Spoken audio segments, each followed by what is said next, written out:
बिस्मिल्लाहिर्रहमानिर्रहीम, अस्सलाम वालेकुम। Welcome to my YouTube channel maths with Afshan. Students, आज हम डिस्कस करने जा रहे हैं क्लास 9 का इंग्लिश कंपलसरी पेपर जो कि 2025 का है। आज की डेट मतलब 14 अप्रैल को ये पेपर हो चुका है।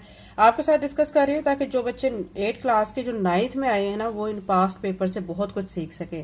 जो पास्ट पेपर होते हैं उनको देख के बच्चों को समझ आ जाती है कि उनका पेपर जो होगा वो किस तरह का होगा, उसमें किस तरह के क्वेश्चन होंगे, कितनी चॉइस होगी। ये सारी इन्फॉर्मेशन पास्ट पेपर्स की वीडियोस देख के बच्चों को बआसानी मिल जाती हैं।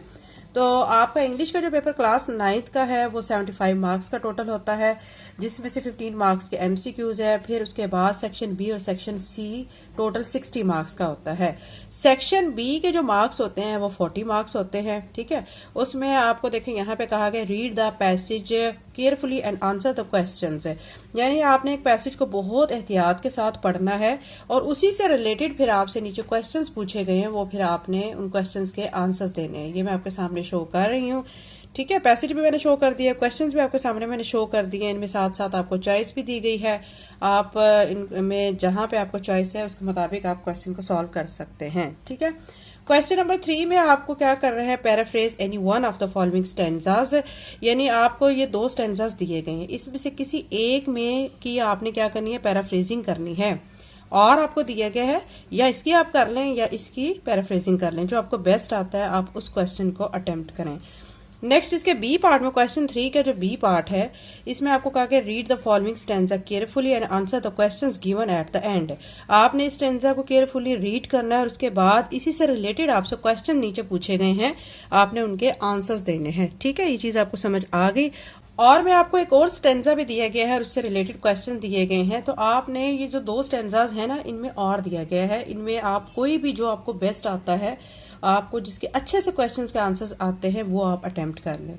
अब क्वेश्चन नंबर 4 की तरफ चलते हैं। क्वेश्चन नंबर 4 में देखें, आपके सामने मैं शो कर रही हूँ, यहाँ पे कहा गया fill any 4 of the blanks in the passage, यानी आपने खाली जगहों को फिल करना है। आपको लफ्ज दिए गए हैं, ठीक है, ये आप इसमें से फिल करके इसको फिल कर सकते हैं। ऊपर से देखते हुए, लफ्जों को देखते हुए आप इसको फिल कर सकते हैं कि कहाँ पर कौन सा लफ्ज सूटेबल है, वो आप खुद चूज करेंगे और फिर लिखेंगे, ठीक है। नेक्स्ट इसके बी पार्ट में देखें, बी पार्ट में आपको कहा गया है कि attempt any 6 of the given sentences as per direction given in the bracket. आपने 6 सेंटेंसेस को सॉल्व करना है। कैसे सॉल्व करना है, जैसे कि आपको ब्रैकेट में कहा गया है, जैसे कि यहाँ पे कहा गया है the baker bakes a birthday cake. अब इस सेंटेंस को उन्होंने कहा है कि चेंज इनटू पैसिव वॉइस, इसको आपने पैसिव वॉइस में कन्वर्ट कर देना है। देखिए अगला दिया गया शी वॉज अ टीचर, इसको आपको कहा गया चेंज इनटू नेगेटिव सेंटेंस। इसी तरह ये आपको सेंटेंसेस दिए गए हैं, साथ में आपको ब्रैकेट्स में बताया गया है कि इसको आपने किस में चेंज करना है। आपने गिवन इंफॉर्मेशन के मुताबिक, जो आपको कहा गया है उसके मुताबिक आपने सेंटेंसेस को चेंज करना है, ठीक है। ये इसका क्वेश्चन नंबर 4 का बी पार्ट था। अब इसका सी पार्ट देखते हैं। सी पार्ट में देखें, आपको कहा गया है any 6 mistake of punctuation rewrite the, आपको ये दिया गया, ठीक है। आपको इस पैराग्राफ को, इन लाइंस को पढ़ना है और इनकी जो पंचुएशन है इसकी पंचुएशन करनी है, यानी इनको करेक्ट करके लिखना है।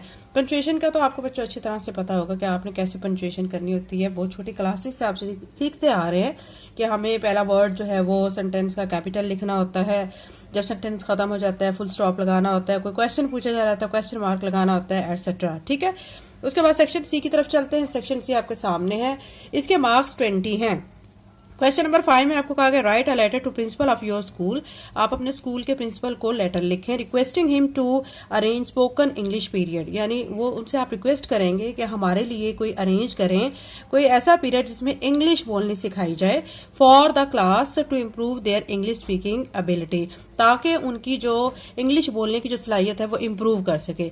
ये आप ये लेटर लिख सकते हैं। और मैं आपको कहा गया है कि आप एक लेटर लिखें एडिटर के नाम, जो कि न्यूज़पेपर का है, highlighting the issue of cell phone addiction among youth, यानी जो जनरेशन है, यंग जनरेशन, उनमें जो सेल फोन की एडिक्शन लग चुकी है उसके बारे में लेटर लिखना है एडिटर को न्यूज़पेपर का। क्वेश्चन नंबर 6 की तरफ चलते हैं।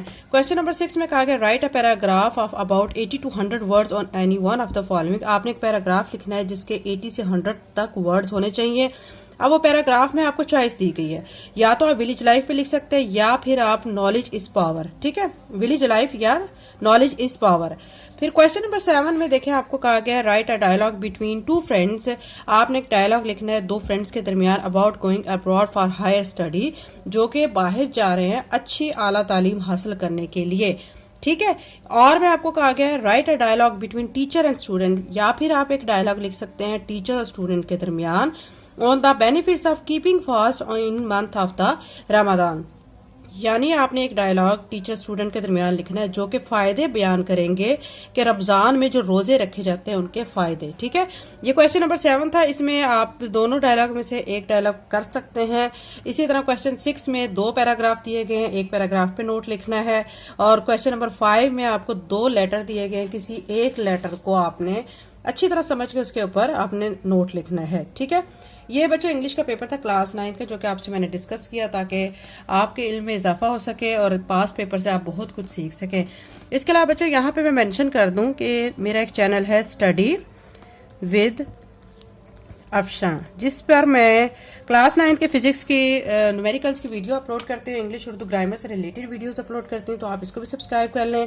और इसके अलावा क्लास 9 का नेशनल बुक फाउंडेशन का तमाम सिलेबस मैं अपने चैनल पर अपलोड कर चुकी हूँ। कुछ एक्सरसाइजेस रह गई हैं जो वक्तन फवक्तन इंशाल्लाह मैं अपलोड करती रहूंगी, तो आप इस चैनल को भी सब्सक्राइब कर लें। अगर चैनल पर नए हैं तो चैनल को लाजमी सब्सक्राइब कर लें और अपने फ्रेंड्स तक लिंक को शेयर करें।